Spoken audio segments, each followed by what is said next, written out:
Satisfação mais uma vez, meus caros alunos. É um prazer estar com vocês para o nosso último encontro. Bem, nessa aula nós vamos trabalhar as questões que envolvem o conceito de Estado no que diz respeito à classe dominante, tá? A questão das federações, das confederações, dos Estados unitários, das constituições. Nós vamos permanecer naquela mesma temática anterior, porém nós vamos englobar questões mais profundas no sentido sociológico do termo do Estado. Então a gente vai trabalhar as questões que dizem respeito a como entender as representações da classe burguesa, da classe do proletariado, que são os operários, que são os funcionários públicos, que são as pessoas que dependem do trabalho, e essa relação de poder, como é que ela se estabelece? Como ela é construída na sociedade civil minimamente organizada? E as relações de poder. Então nós vamos trabalhar bem essas questões para que vocês entendam melhor como a gente pode comparar quem está no poder com quem está, de certa forma, delegando o poder aos nossos representantes governantes. Como é que funciona esse processo, essa representação? Além da gente trabalhar um pouquinho, como eu falei agora há pouco, as questões que envolvem as federações, os estados unitários e os estados nacionais. Ok? Então até daqui a pouquinho.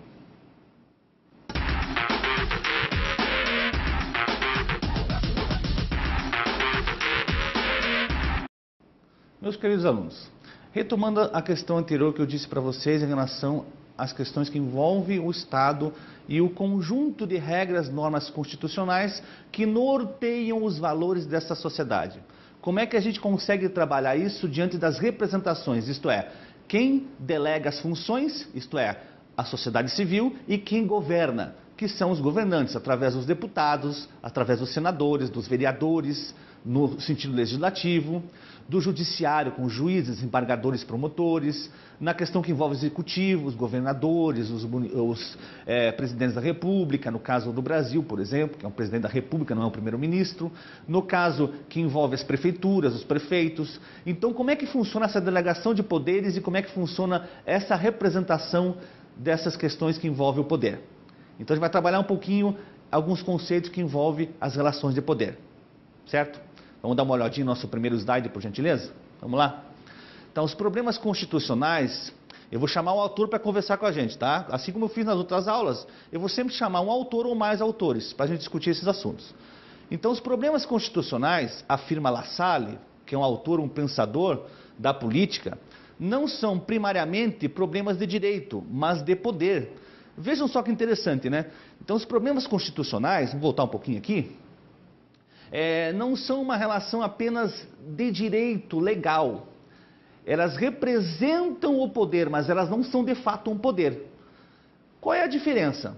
A diferença é a seguinte, que nem tudo que está na Constituição, ele é válido nas relações sociais, nas interações do dia a dia. Veja que interessante, isso é muito fácil de comprovar, porque no nosso cotidiano, nas nossas interações sociais, políticas, culturais, econômicas, enfim, todas essas relações perpassam mediações sociais, mediações políticas. Mas garanto para vocês que nem todas elas estão de acordo com as leis e as normas vigentes. Porque sempre escapará alguma coisa. Sempre nos nossos hábitos e costumes do dia a dia, nós nem sempre fazemos estrito sensu, isto é, a rigor, tudo aquilo que compreende a Constituição. Será que é um desvio social ou será que a gente pode pensar em outros termos? Essa sociedade está pronta para corresponder às leis ou as leis correspondem à sociedade? Como é que isso funciona? Então, essa observação do La Salle é interessante para a gente pensar as relações de poder real, de fato, o que acontece na sociedade civil. Então eu vou chamar a atenção de vocês para isso, para a gente entender o seguinte, que não se trata exatamente de um desvio social, a não ser que as leis não sejam respeitadas numa condição enorme, numa condição muito maior. Quer dizer, que as leis vigentes em sociedades elas não estão valendo, para a maioria dos casos. Mas não é o caso, particularmente no Brasil. A gente reclama da sociedade brasileira, em muitos termos, e até certa medida com razão, mas a gente não observa que a sociedade brasileira respeita muito as leis se comparadas aos outros países. O que não acontece é que essas relações entre as pessoas, entre os agentes políticos, ela é sempre respeitada. Aí é uma outra condição que a gente pode conversar. Mas, no geral, nessa sociedade, especificamente a brasileira, as leis correspondem ao que se confecciona na sociedade civil. Vejam bem, isso não significa que elas estão corretas e o que nós fazemos também está contento, tá? Significa que as leis correspondem, né, numa contrapartida, né, numa relação de reciprocidade ao que é exercido em sociedade, tá? Mas a gente pode pensar em termos críticos, sim, e devemos fazer isso. A gente tem que ter um certo distanciamento para fazer isso, tem que ter um certo cuidado, tá? Eu também tenho certas ressalvas, mas é importante rever esses conceitos. É isso que a gente está trazendo alguns autores para conversar, tá? Então vamos adiante conversar um pouquinho mais, tá? Vejam só. Então o Lassalle falou com a gente. Então, na sequência, a gente vai entender como é que funciona mais a questão da Constituição e a sua condição real e efetiva, tá? Então a verdadeira Constituição é a real e efetiva. Já vamos comentar sobre isso. As constituições escritas não têm valor nem são duráveis, a menos que venham a ser a expressão fiel dos fatores reais de poder. Bem, o que significa isso? Não, vamos chamar a atenção para vocês do significado que ele está dizendo ali, tá? Então a Constituição, ela não significa a condição efetiva de poder por parte dos governantes, nem as relações sociais que envolvem a comunidade, a sociedade como um todo. Porque o que é efetivo e real? É aquilo que acontece na prática, pessoal. Então uma Constituição nem sempre representa os valores sociais daquela prática habitual entre as pessoas. Isso é uma condição das relações harmônicas de conflito entre as pessoas que convivem em determinadas comunidades e os povos que pertencem a determinadas nações. No caso, o Brasil que eu citei agora há pouco, tá? Então o real e efetivo nem sempre corresponde ao que está na Constituição. Mas não porque há um desvio de má conduta das pessoas. Não vamos entender isso, mesmo porque o que acontece geralmente é que a má conduta não é uma coisa, digamos que, da maioria das pessoas. É uma condição de alguns indivíduos que coabitam e que relacionam-se em sociedade. Não significa que a maioria das pessoas ela está desviando o poder e não respeitando as normas e regras vigentes dessa sociedade, representadas pela Constituição. Tá? Então isso é importante. As relações de poder são construídas e são firmadas em sociedade nas práticas habituais. Certo? Vamos na sequência então. Ok? Vamos lá. Então, a exemplo da concepção de Lassalle, que é o autor que nós estamos trabalhando aqui, também a concepção marxista de Constituição é sociológica. Para o marxismo, Estado e Direito são meras superestruturas que se sustentam sobre as relações de produção da sociedade dividida em classes. Nossa senhora, o que aconteceu aí, hein, gente? Vamos discutir mais sobre isso aí? Então eu vou trazer o Marx para vocês, tá? Vou apresentar o Karl Marx, um sujeito que nasceu em 1818, faleceu em 1883 do século XIX. O que sugere esse autor? É importantíssimo, é um clássico da sociologia. Ele traz uma crítica social às representações do direito positivo. Aqueles que estão representando formalmente esta sociedade, mas que, porém, na prática, não condizem com a realidade. Por que superestrutura? O que é uma superestrutura? São formas de representação mental, ideológica da sociedade. Professor, mas o senhor não está explicando, está falando ideológico. O que significa isso? Uma superestrutura na questão ideológica. É questão das mentalidades, é questão dos hábitos e costumes nessa sociedade que são elaborados através justamente dos valores de uma sociedade que pensa e organiza a sua forma de representação através dos valores sociais, a moral, a ética, as formas de pensamento, a racionalidade. Tudo isso representa a superestrutura que está acima de algo formal. Então, o que eu penso, o que as pessoas pensam, evidentemente não estão escritas numa Constituição. E essas relações sociais vividas, representadas diante das interações, é um processo construído entre sujeito pensante e a concretude, aquilo que se concretiza nas relações sociais de produção. O que significa relações sociais de produção? É a nossa forma de produzir economicamente em sociedade. Tudo que é produzido, tudo que é o material, que é o concreto, o Marx vai dizer que é uma estrutura material, é o materialismo. toda aquela parte econômica, física, material da sociedade, tá? E o que não é a superestrutura, é a questão ideológica, é o pensamento, são as ideias, as mentalidades que permeiam a sociedade. Então, ele está dizendo o seguinte, que isto é representado pelas interações sociais que não estão escritos na Constituição. São as relações de poder, as relações que estão incutidas nessa sociedade. Mas ainda existe um outro fator que o Marx está conversando com a gente.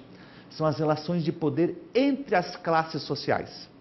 Então, aqueles que detêm o poder econômico e político contra aqueles que estão subordinados a essa lógica econômica e política, que também é cultural e ideológica.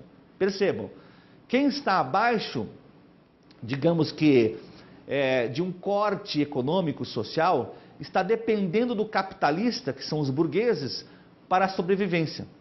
Então, quem está no poder é representado por esta classe dominante e vice-versa. Então, o que está apontando é o seguinte, o poder ele está sendo representado na sua grande maioria, os seus interesses pela classe burguesa, pela classe dominante.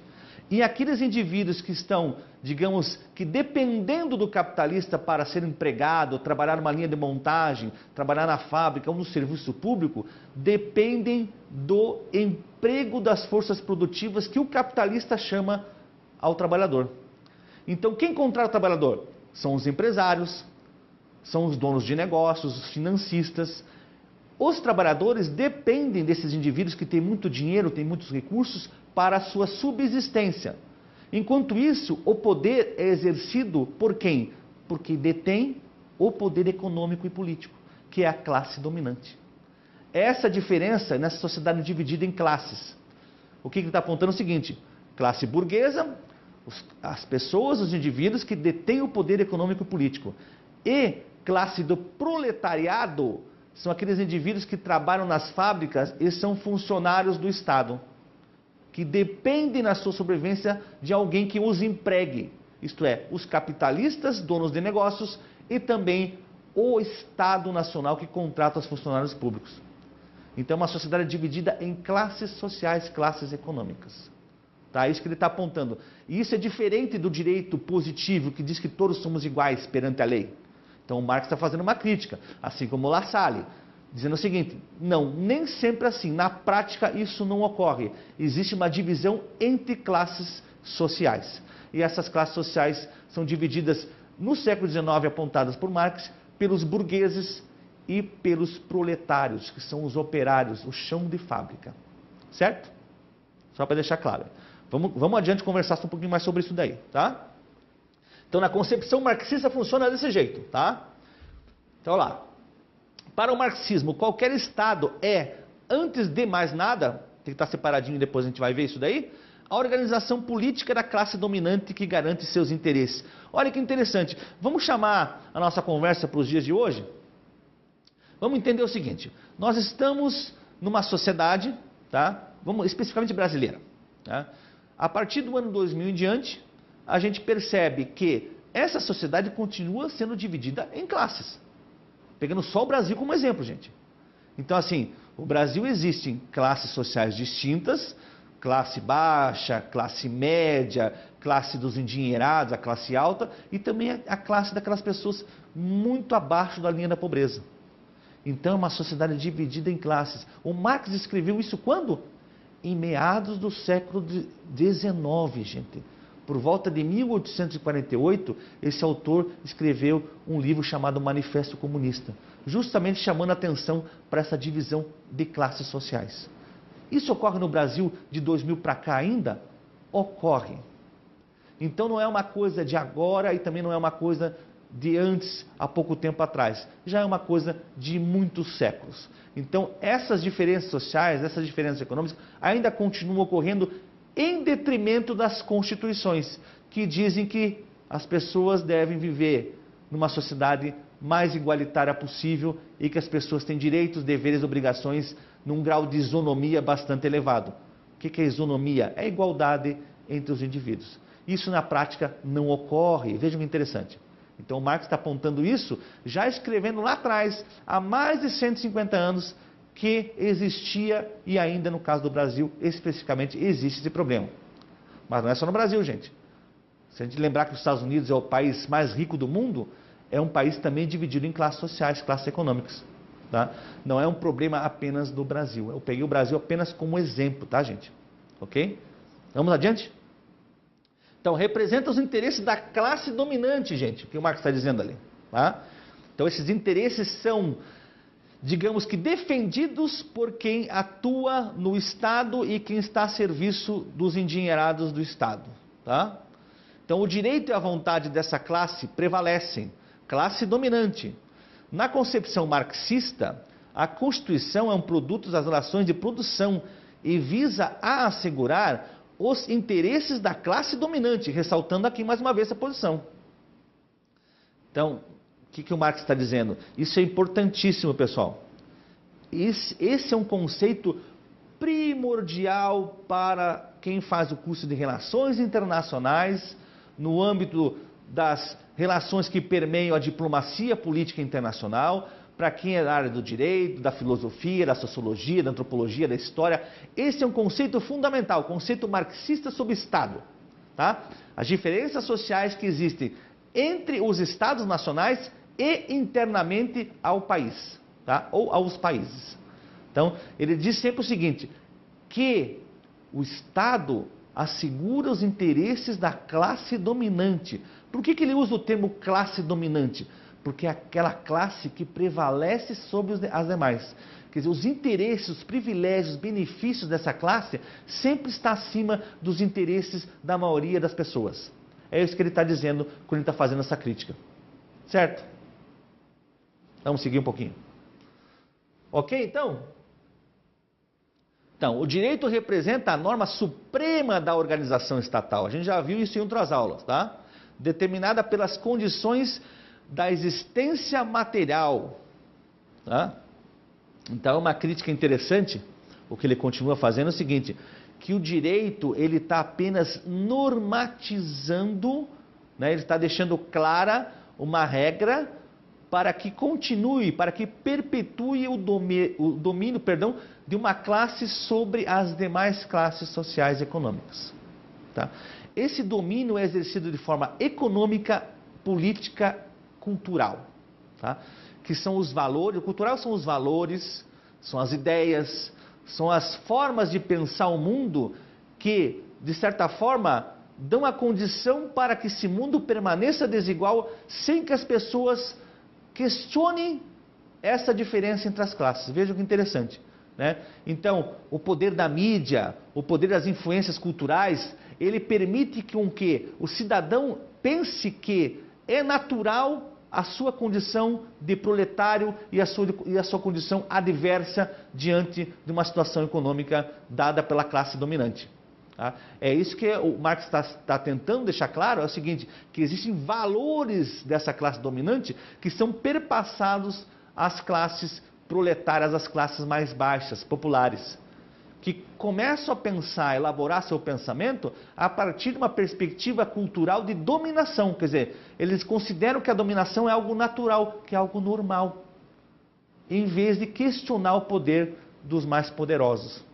Tá? É essa questão que o Marx está levantando aí e está discutindo. Então o direito assegura os interesses e os privilégios da classe dominante em relação à maioria das pessoas. Tá? Essa é uma crítica bastante contundente e bastante importante no nível internacional e no nível do Estado Nacional. Certo? Vamos conversando. Olha lá. Em posição antagônica ao sociologismo constitucional de La Salle e Marx, surge o normativismo metodológico de Hans Kelsen, que a gente já viu em outras aulas aí atrás. Vocês vão lembrar que a gente viu em algumas aulas atrás que a gente trabalhou sobre o Hans Kelsen, os conceitos do Hans Kelsen, tá? Estribado numa concepção meramente jurídica da Constituição. Então vamos dar uma paradinha para relembrar um pouquinho essas condições. Então, ao contrário do Marx e do La Salle, que vão, mais o Marx ainda, né? Que vão dar uma ênfase maior às relações desiguais de poder e que o Estado representa os interesses da classe dominante, o que vai dizer o Hans Kelsen, que é o autor fundamental também do direito, gente? a gente não pode deixar de assegurar a vocês a seguinte condição. Uma perspectiva crítica teórica não pode se sobrepor às demais. Elas devem prevalecer no sentido da reflexão do pensamento. Mas eu não posso dizer para vocês assim, pense como Marx, pense como La Salle e não pense como Kelsen.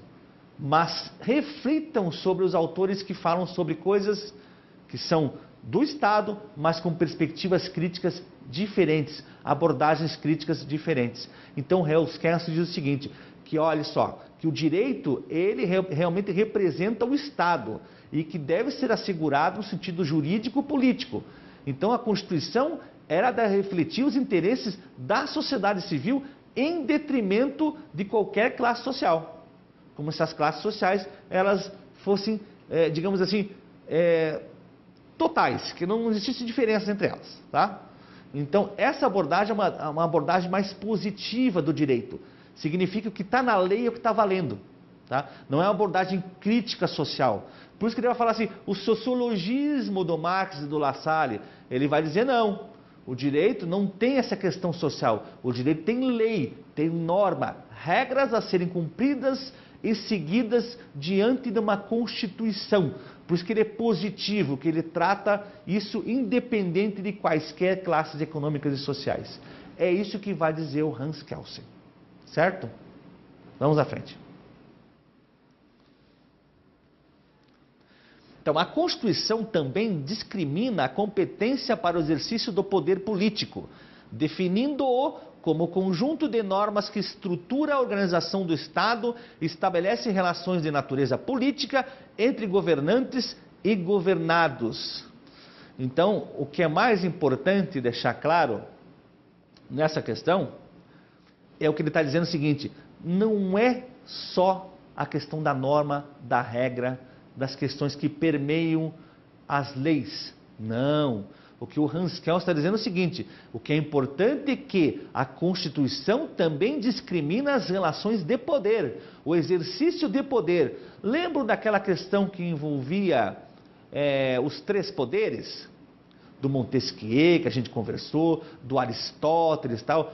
Poder legislativo, poder executivo e poder judiciário, a separação entre os três poderes. E que o Kelsen também está dizendo o seguinte, que esse exercício do poder por parte desses três poderes também ele é discriminado, ele, quer dizer, ele tem uma competência a ser seguida e que a Constituição ela norteia essa competência, o exercício do poder por parte desses três. Tá? Então isso a gente não pode deixar de ressaltar. E o que é importante é essa abordagem crítica que a gente está fazendo aqui. Ok? Já vamos trabalhar a sequência dos nossos pensamentos aí.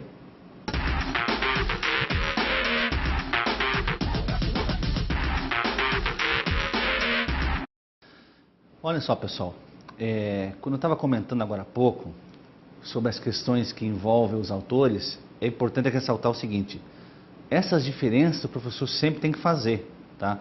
As diferenças que envolvem abordagens diferentes sobre o mesmo tema ou conceito, para que vocês mesmo consigam refletir, consigam pensar sobre, de forma autônoma, lógico, sobre essas condições, essas teorias que refletem o que eu estou falando sobre o Estado aqui, tá?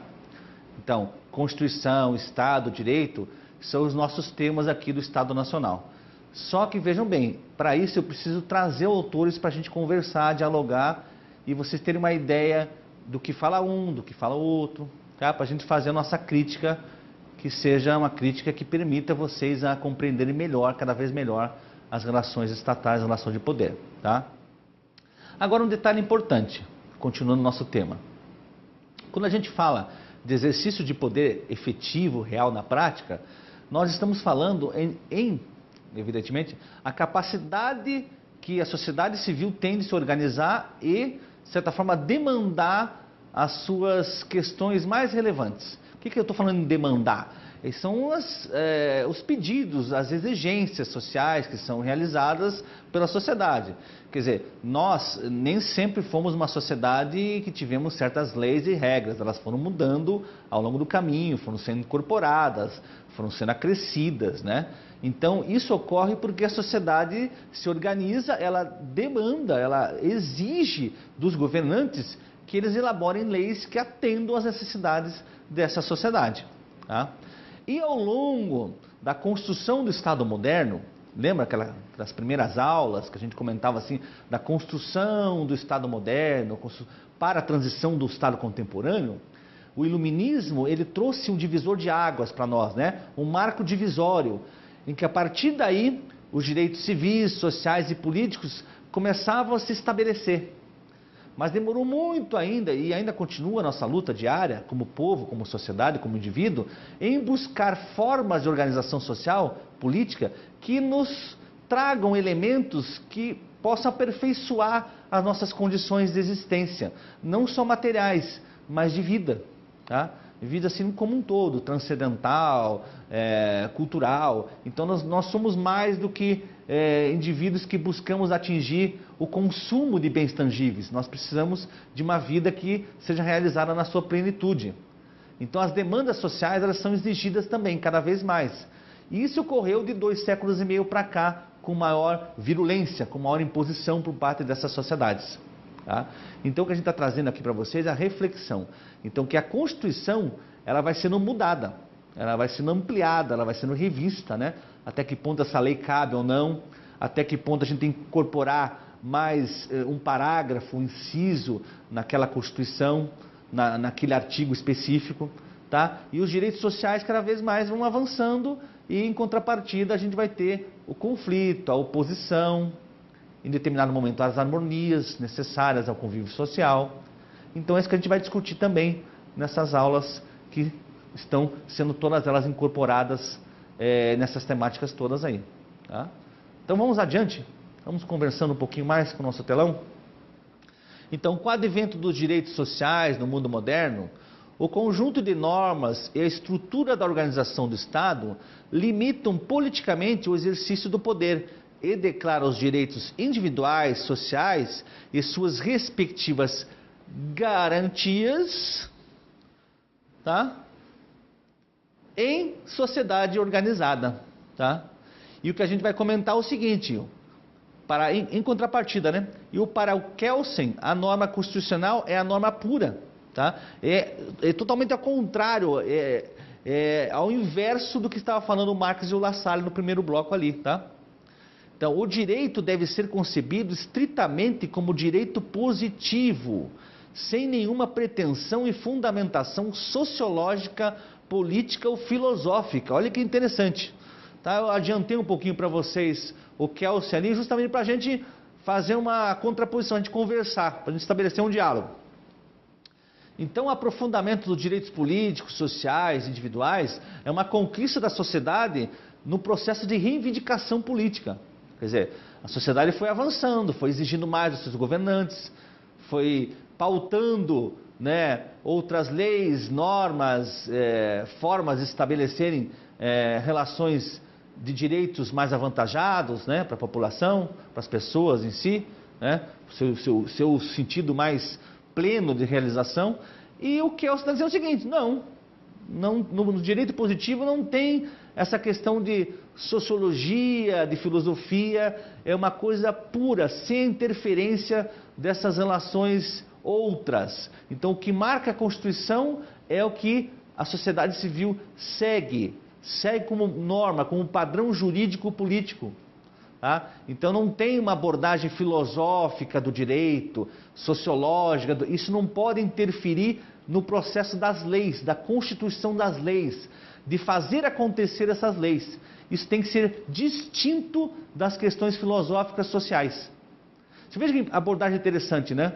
Então aqui a gente não está dizendo que uma está errada ou outra está certa, tá? Deixar bem claro isso. Nós estamos fazendo uma contraposição, nós estamos estabelecendo diálogos que são divergentes, mas vão de encontro às nossas necessidades enquanto trabalhar os conceitos que estão sendo discutidos aqui.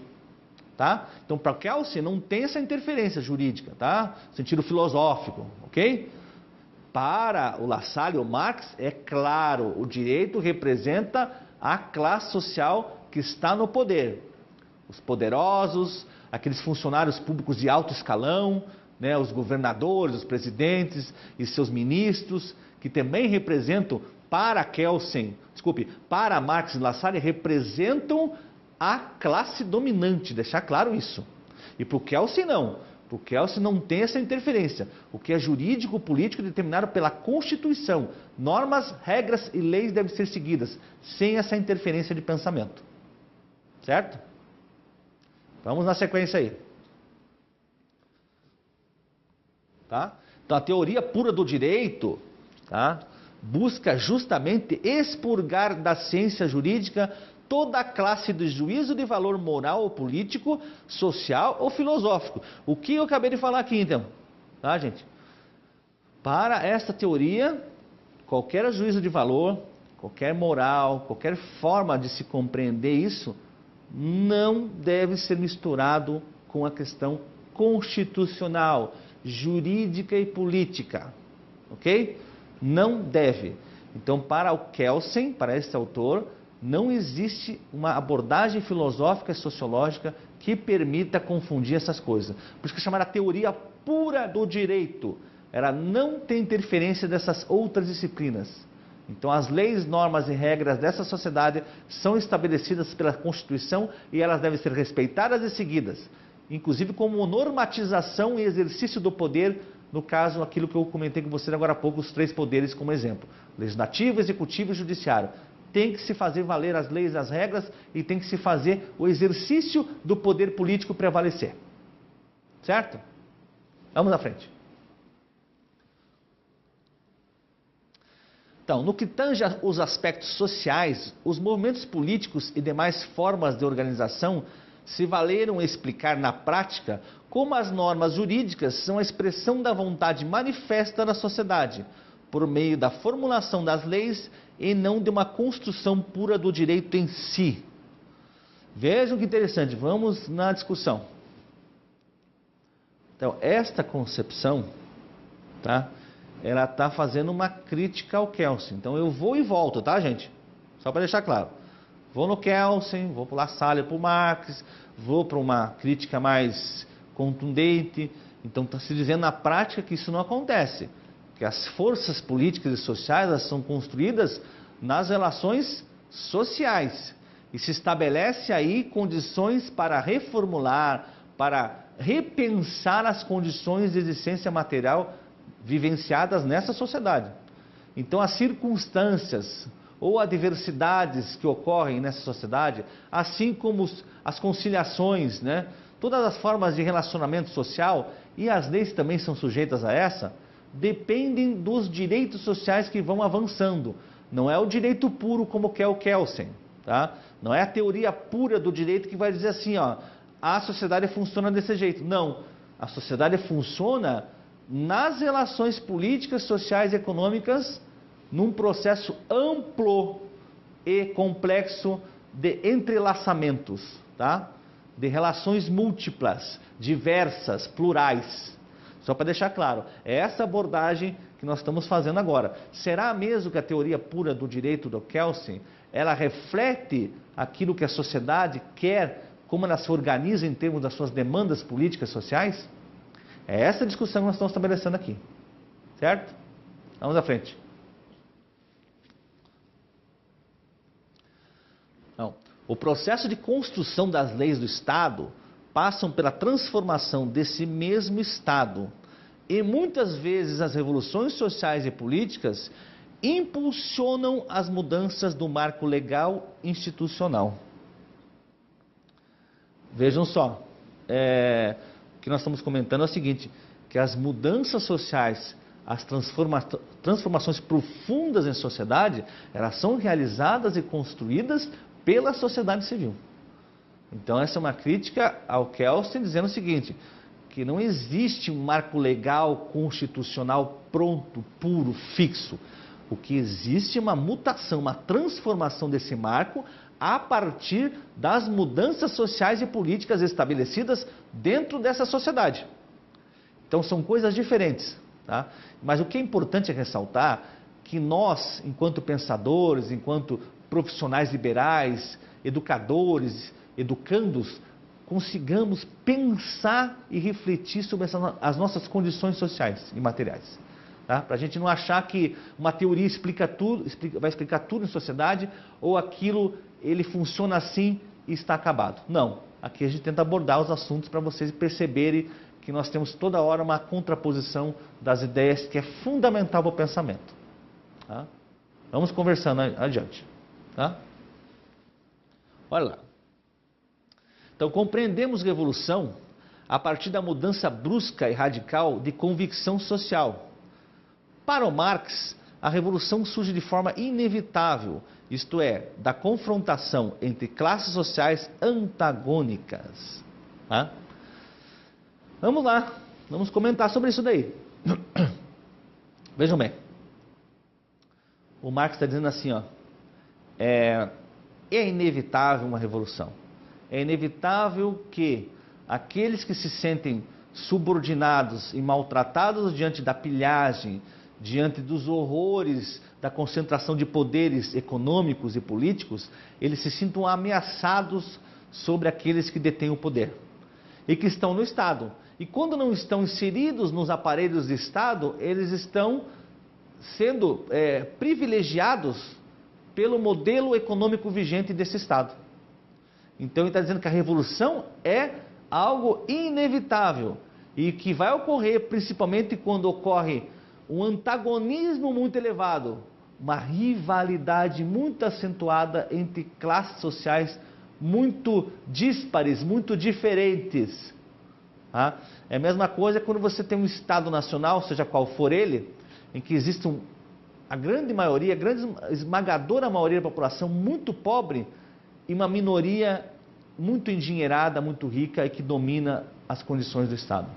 E diz que a revolução aí é inevitável. Quanto maior o antagonismo, a rivalidade entre as classes, maior será a possibilidade de ocorrer uma revolução, uma mudança radical, brusca e radical, nos moldes de vida social e político de um determinado país, um determinado local específico, seja lá aqui no Brasil ou em qualquer lugar do mundo, tá? Então, qualquer situação em que ocorra uma disparidade muito grande, uma desigualdade muito acentuada entre indivíduos, ocorrerá a revolução de forma inevitável. Certo? Vamos adiante. Tais diferenças e posições antagônicas encontram em algum momento o ponto crítico, no qual não ocorrerá mais a continuidade do modo de produção tradicional. Vejam só. Então, o que eu estou querendo enfatizar para vocês? É justamente aquilo que eu tinha comentado agora há pouco.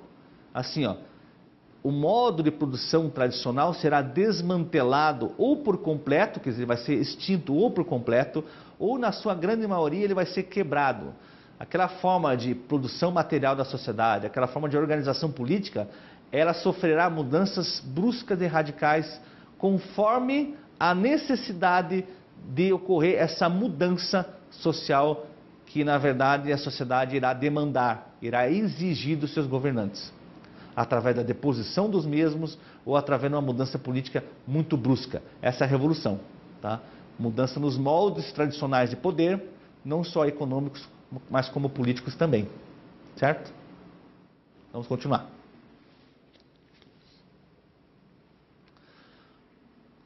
Quanto ao golpe de Estado, podemos afirmar que se trata da substituição de alguns ou de todos os pressupostos da ordem jurídica vigente, imposta pelos próprios governantes com a finalidade de permitir a permanência do grupo que já está à frente do poder. Isso, com certeza, ele precisa ser trabalhado aqui com vocês, tá?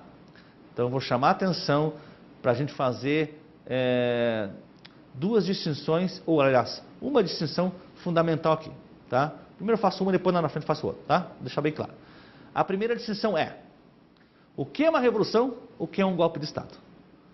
Um golpe de Estado é quando ocorre uma mudança de poder por parte daqueles que ou já detêm o poder ou que querem retirar um governante do poder e continuar o processo de dominação pelos mesmos agentes anteriores. Não se quer uma mudança efetiva na condução da política e da economia. Se quer uma canalização dos poderes nas mãos cada vez mais da classe dominante. Então, um golpe... O que aconteceu no Brasil, tá? Por exemplo, em 64, só para dar um exemplo. Tá? Então, existia lá um presidente, o João Goulart, tá? E que ele foi deposto pelos militares a serviço da classe dominante nacional e internacional. Tá? Então, na verdade, foi retirado um governante, tá? Que foi eleito democraticamente por uma junta militar que, sem eleição alguma, retirou do poder o presidente e colocou generais para comandar o país, a despeito dos interesses da maioria esmagadora da sociedade. Claro que muitas pessoas compartilharam com essa questão, achavam que o presidente tinha que ser deposto.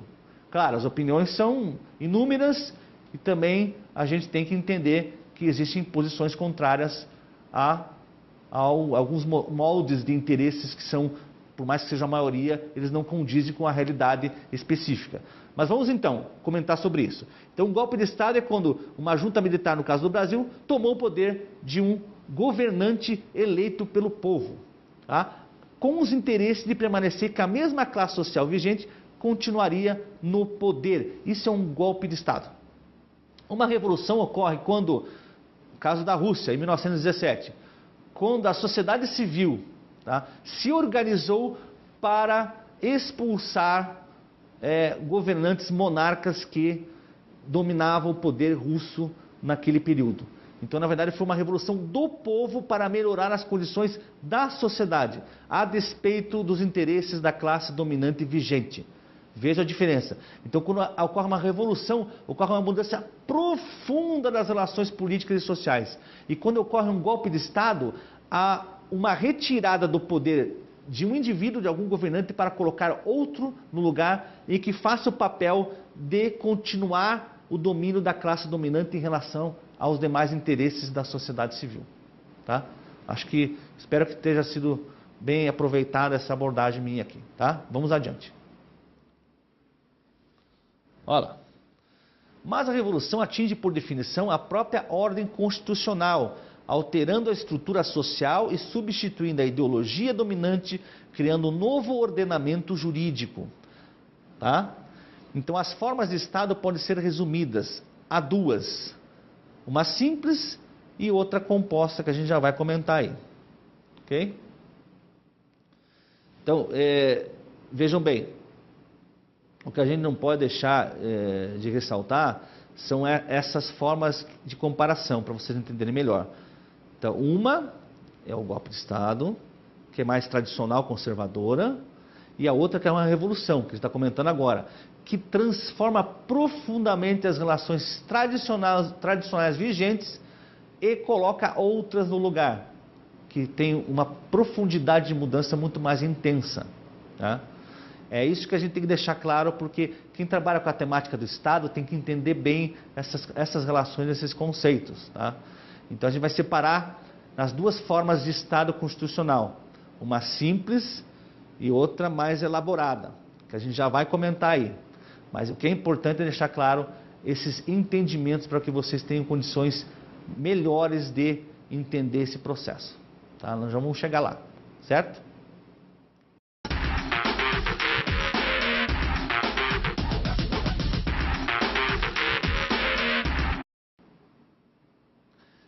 Vamos conversar sobre as formas de organização social.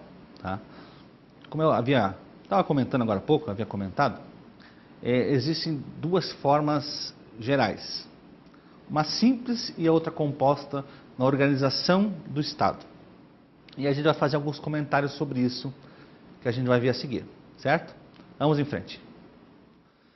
Então, as formas simples de Estado são representadas pelo Estado unitário, e as formas compostas correspondem às federações, que são a União Pessoal e a Real, a Confederação de Estados e o Estado Federal. Tá? Vamos lá. Uma característica fundamental do Estado unitário é a forma politicamente centralizada nas suas práticas e condutas. Vamos comentar sobre isso já, tá? Apesar do Estado unitário apresentar uma forma centralizada das práticas, condutas e formas de organização política e social, ele é dotado de descentralização, meramente administrativa. O Estado unitário tem como característica constituir um único centro de impulsão política. Vamos comentar, hein? Então chegou no ponto que eu queria para a gente fazer essa abordagem aí. Então assim, qual é a diferença? Ou quais são as diferenças?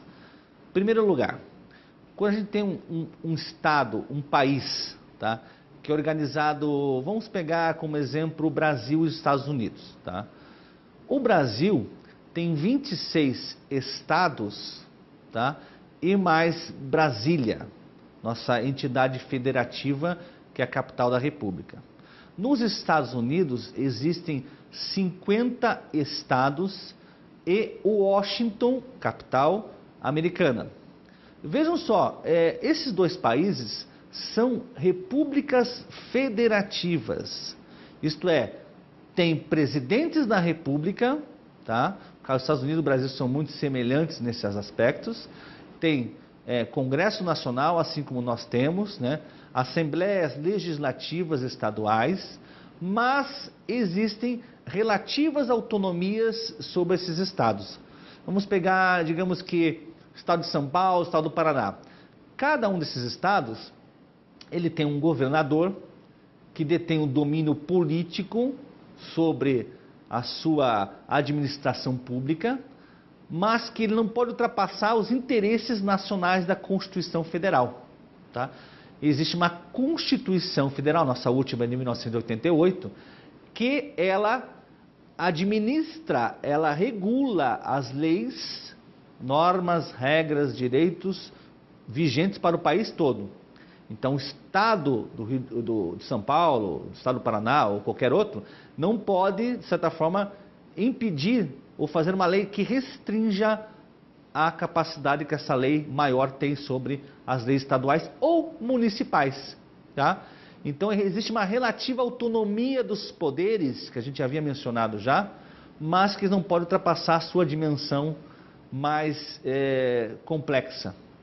Então, são federações. Então, uma república federativa, estados que têm uma relativa autonomia, porém, eles estão inseridos dentro de um contexto, dentro de uma nação, dentro de um país. Esse é um estado federativo. O estado unitário é que não existem estados. É um país único. Podem existir localidades, mas não existem estados nesse modelo dos Estados Unidos e do Brasil que eu citei agora há pouco. Tá? Então, é um estado unitário, que tem uma decisão centralizada. Então, a sua decisão política, ela envolve a nação como um todo. Ela não tem localidades que também têm as suas leis e normas vigentes em determinados espaços territoriais. Certo? Vamos lá, vamos para frente. Então, no caso do Estado Federal, ele surge com a Revolução Americana, mediante a Constituição de 1787. Tá? Então, assim, os Estados Unidos tornou-se independente em 1776. Tá? Em 1787, porém, ele já tinha uma Constituição realizada. Quer dizer, praticamente 10, 11 anos depois da sua independência da Inglaterra. Então, ele criou essa forma de administrar essa nação enorme que é os Estados Unidos, que é o quarto maior país do mundo em dimensões territoriais, né? E na verdade também cresceu após conquistas, guerras e conflitos, em especial com o México, né? Ao longo da história. E esse país ele conseguiu organizar-se em torno de localidades que também tinham o seu poder administrativo local, que são os estados, as federações. Tá? Então, para os Estados Unidos, isso já vem de longa data. Tá? No caso do Brasil, nós ainda estávamos engatinhando, ainda estávamos tentando construir algo em torno de uma república federativa, que só vai acontecer mesmo em 1889 com a Primeira República. E em 1891 nós vamos ter a primeira Constituição Republicana da história. Porque antes de ser república nós éramos império brasileiro. Tá? Só para fazer essas comparações para vocês entenderem melhor. Vamos adiante. Ao Estado Federal é assegurada a autonomia política e financeira. O Estado Federal brasileiro, por exemplo, conta com a participação dos Estados Federados na formação da vontade nacional. É o que eu havia comentado agora há pouco, né? Então, no caso do Brasil, o Brasil conta com essa relativa autonomia dos Estados. Então, cada Estado tem sua Constituição própria. E vou além, né? Cada município tem a sua Constituição própria. Mas, vejam bem, não pode ultrapassar a Carta Maior, a Lei Magna, lá, Carta Magna, né? Que é a Constituição da República. Essa vale para todo o território nacional sem distinção. Tá? Então, existe uma relativa autonomia, porém, não pode ultrapassar certos limites. Essas são as federações aí no Brasil. Vamos em frente. Então, a doutrina clássica é taxativa. Os Estados Federados não têm o direito de secessão, quer dizer, de separação. E ainda, qualquer tentativa separatista será tolhida pela intervenção federal. O que eu havia dito agora há pouco, né, gente? O Brasil já teve algumas situações bem interessantes, né? A Revolução Farroupilha no Rio Grande do Sul, entre 1835 e 1845, quis, de certa forma, se separar dos demais estados brasileiros e, evidentemente, da União. Essa foi uma tentativa de separação, de secessão. Então, o Estado Nacional ele não pode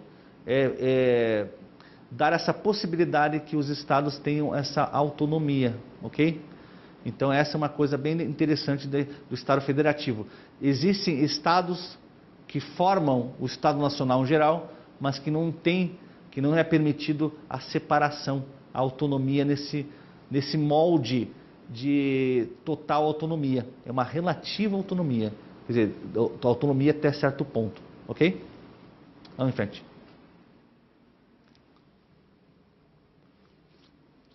Os estados podem incorporar-se entre si, subdividir-se ou desmembrar-se para se anexarem a outros, ou formarem novos estados e territórios federais, mediante aprovação da população diretamente interessada, por meio de plebiscito e do Congresso Nacional por lei complementar. Isso é importante a gente fazer um adendo aí, fazer uma observação.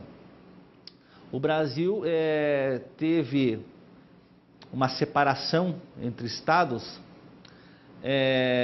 que é o Mato Grosso e o Mato Grosso do Sul. Tá? Na verdade, anteriormente nós tínhamos apenas o Mato Grosso. E também nós tivemos, em um determinado momento, nos anos 60, o estado da Guanabara, que era um estado dentro do estado do Rio de Janeiro separado. Tá? Então, essa mudança, ou ela acontece por uma lei, né, que na ditadura militar que a gente vivenciou era mais fácil fazer, porque o Congresso aprovava sem a participação popular, e no caso de plebiscito, quando os indivíduos escolhem se querem ou não anexar-se ou separar-se de determinados estados. Tá? Então, você deixar bem claro, em países democráticos ocorre o plebiscito, a escolha das pessoas se elas querem permanecer diante daquele país ou querem se dividir ou se anexar em relação a determinados estados. Certo? Vamos em frente. Os estados nacionais que conseguiram manter a sua coesão cidadã ou interna, independente do seu tamanho, obtiveram êxito no que tange à construção do Estado e da cidadania. Esses são os casos em que uma estrutura social consolidada logrou êxito no que diz respeito à organização política coesa ou sólida, Brasil e Portugal. Olha que interessante então, né?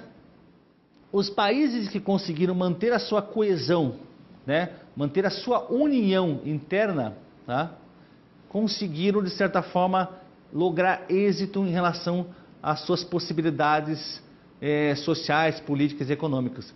Vamos lembrar que Portugal, gente, já que estamos falando de Estado nacional, Estado moderno, foi o primeiro grande Estado nacional moderno por volta de 1350, meados de 1350, a se consolidar como Estado coeso, como um país independente dos demais. E foi o grande país que, assim como a Espanha, foi o precursor das grandes navegações modernas.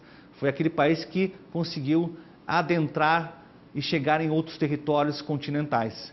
Assim como o Brasil é enorme como é, Estados Unidos, como é que esses países conseguiram manter essa estrutura toda, essa coesão social?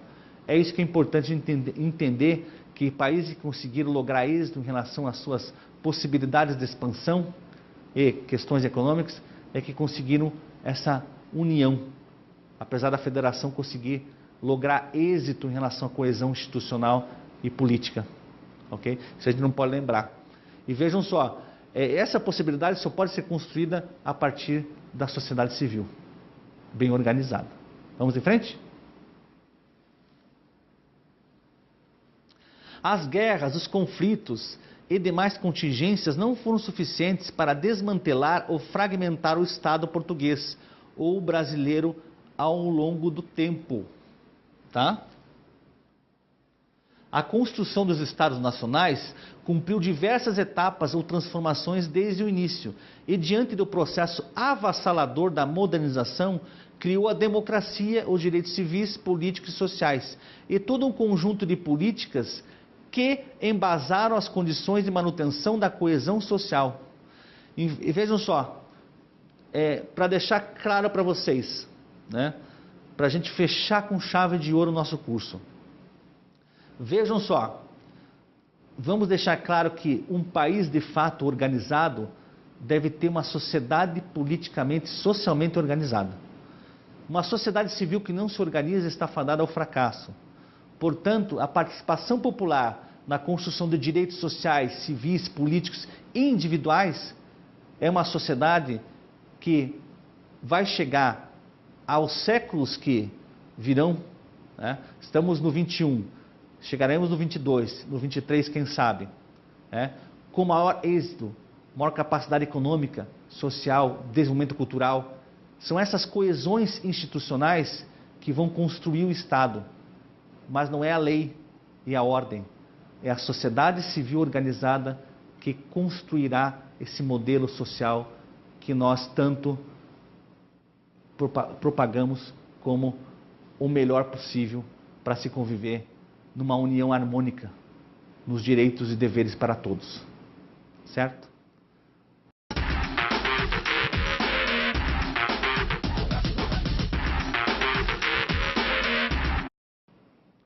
Vejam só, pessoal, eu espero que o nosso curso tenha sido valioso para que vocês, das relações internacionais, do direito, da sociologia, da ciência política e outras disciplinas, possam compreender melhor a construção do Estado moderno e contemporâneo e entender como essas leis, esses pactos federativos ocorrem em sociedade. Lembrando o seguinte, que sociedade se constrói pelas pessoas, pelos indivíduos que interagem em processos amplos, políticos, sociais, culturais e econômicos. Ninguém consegue convencer o outro a fazer aquilo que deve em sociedade. Nós nos organizamos para que a sociedade seja construída. Um abraço, até o nosso próximo encontro.